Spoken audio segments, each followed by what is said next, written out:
এই নবমীর দিনটা আমার কাছে খুবই স্পেশাল একটা দিন। হ্যালো গাইজ, আমি সুভাশিস। আরো একটি সুন্দর সকালে তোমাদের সবাইকে স্বাগতম।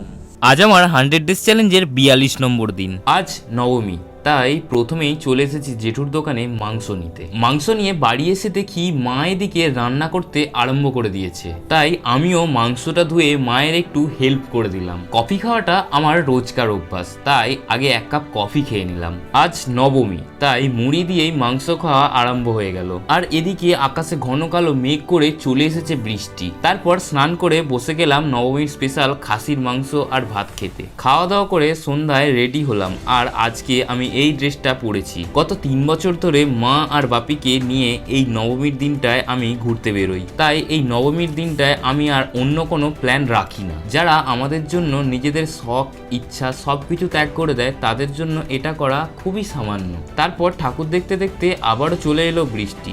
আজ মা চেঁচিয়ে মেচিয়ে ছাতাটা নিয়েছিল, যাক শেষমেশ কাজেই লেগে গেল। মা আর বাপিকে এখানেই শেষ ঠাকুর দেখিয়ে চললাম বাড়ি। এখন আমি চলে এসেছি বাড়ি, আর দিনটা আমার খুবই ভালো কেটেছে। তো দেখা হচ্ছে আর একটা নতুন সকালে, ততক্ষণের জন্য রাধে রাধে।